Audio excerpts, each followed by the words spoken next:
చాలా సంతోషం. ప్రతి సంవత్సరము మన యూనియన్ ఒకటిగా లేదా 2-3 కలిసి ఇట్లా సమావేశాలు ఏర్పాటు చేస్తాం. అందులో డైరీ ఆవిష్కరణ, గెట్ టుగెదర్ మీటింగ్లో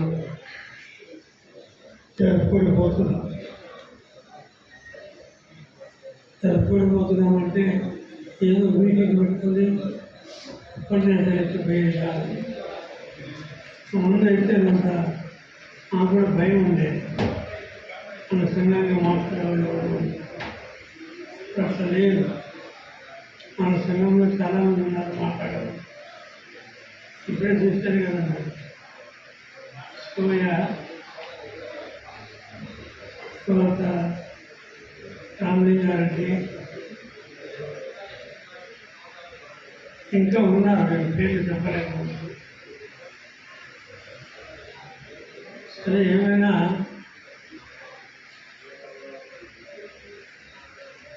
మాట్లాడే మాటలు ఒక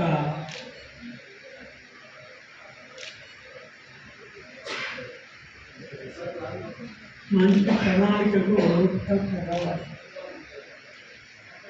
మీటింగ్లు మాట్లాడే మాటలు, దానికి ఒక కార్యాచరణ ఉండాలి.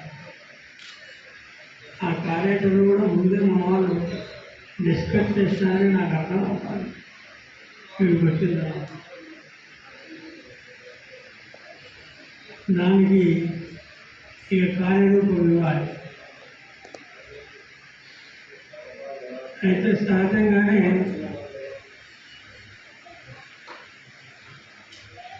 ఇలాంటి సంఘాల్లో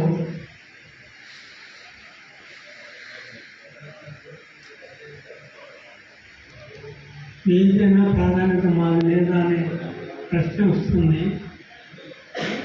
ఏదైనా అంత గొప్పవారు మేము కాదా అనేటువంటి మీమాంస వస్తుంది. దాంతో కొన్ని ఇబ్బందులు వస్తాయి. అయితే జిల్లా స్థాయిలో రీజనల్ వారిని పెద్దగా పట్టించుకొని ఇబ్బంది పడాల్సిన అవసరం లేదు. ఎక్కడికెక్కడ వారిని నివృత్తి చేసుకుంటూ ఒక రాష్ట్ర స్థాయి కార్యాచరణకు సంసిద్ధమైపోవడమే మనం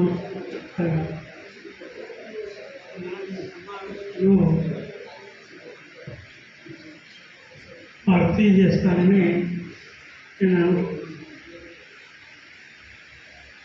మన మధ్య మనకున్న అంచనాలన్నిటినీ ఒక సంవత్సరం పాటు పక్కన పెట్టి ఐక్యంగా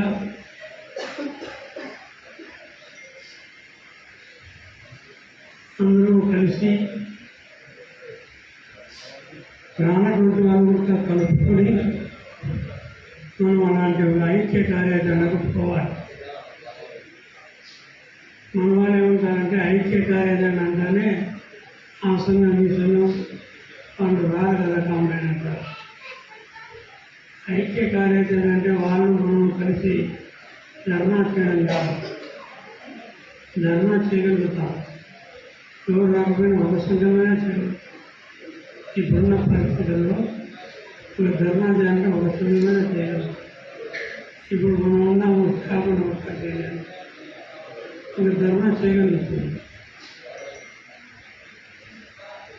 రెండైనా చేయగలుగుతాం.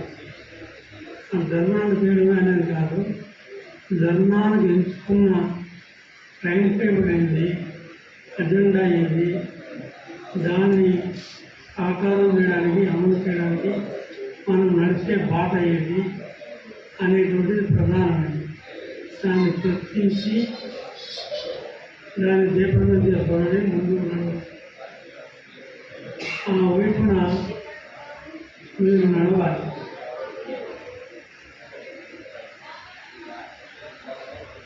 నాకేమో నమ్మకం ఉంది, కానీ ఇట్లా మీటింగ్ జరిగేటప్పుడే అది రోజు చెడిపోతుంది. మామూలుగా అయితే దానికేం దోకా లేదు. ఇట్లా మీటింగ్ జరిగేటప్పుడు చెడిపోతుంది. ఎందుకంటే అట్లా మీటింగ్ జరిగేటప్పుడు ఆడొక గ్రూపు, వీడొక గ్రూపు, వీడొక గ్రూపు, 4 గ్రూపులుగా విడిపోయి దేనికైతే మాట్లాడుకోండి. మేము నిర్ణయించాం. ఇంక మేమేంది మేము నిర్ణయించకపోయేది కండి. మేమేంది ఇంకా మేము అందరము ఒకటే అనేటువంటి దృష్టిలో అందరికీ ఆమోదమైనటువంటి ఒక కార్యక్రమాన్ని రూపొందించాలా, దాని అమలు కోసం ప్రయత్నం చేయాలి. ఏమైనా ఈ మధ్యకాలంలో ఏపీ జెన్కో కార్యక్రమంకు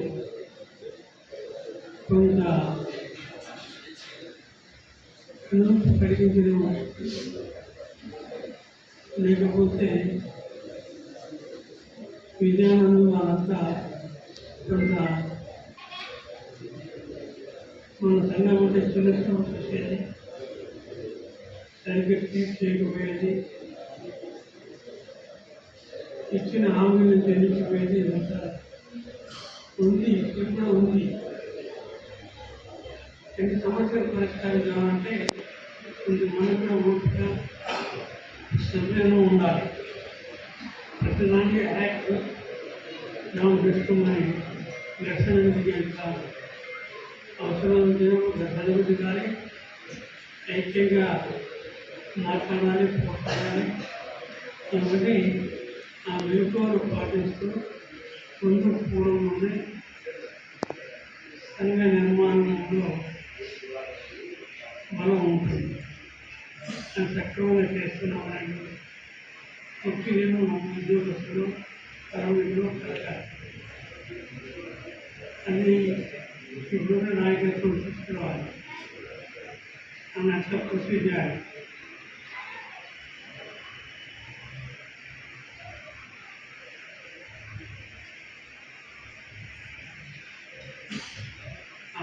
సూర్య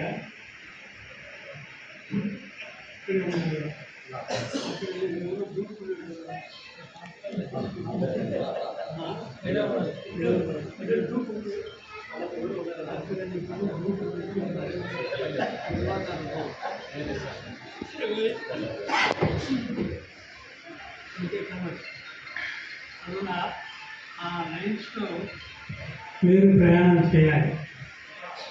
చాలా సమస్యలు ఉన్నాయి, చాలా ఇబ్బంది ఉంది.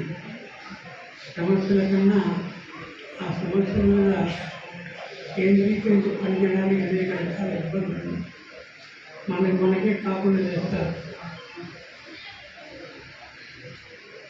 ఇంట్లో మనం పెట్టిన కనుక్కోకుండానే మన వల్లనే మనకు వ్యతిరేకంగా తయారు చేస్తారు.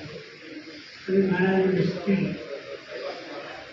ఇప్పుడు చేస్తారు, ప్రయత్నం చేస్తారు.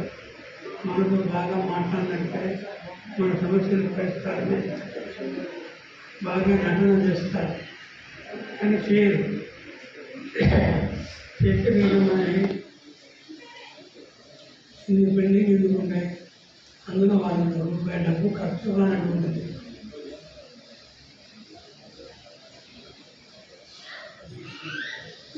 రూపాయి ఖర్చుగా ఉంటుంది. ఏంటిది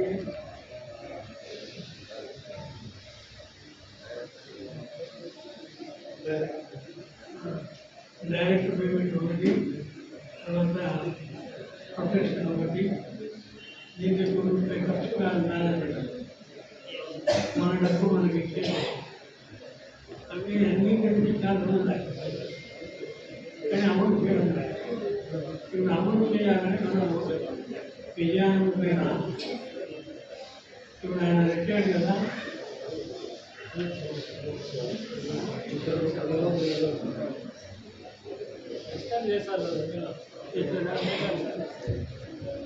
ఏవో చేసినా కూడా అది పూర్తి వండుకోలేడు. లేదని ఎప్పుడు అంటాడు,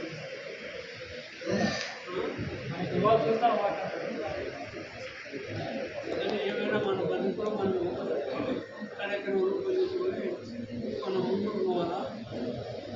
ఐక్యంగా ఉండకపోయేటప్పుడే మన ఇండియన్ బలం ప్రతిభ కనిపిస్తుంది.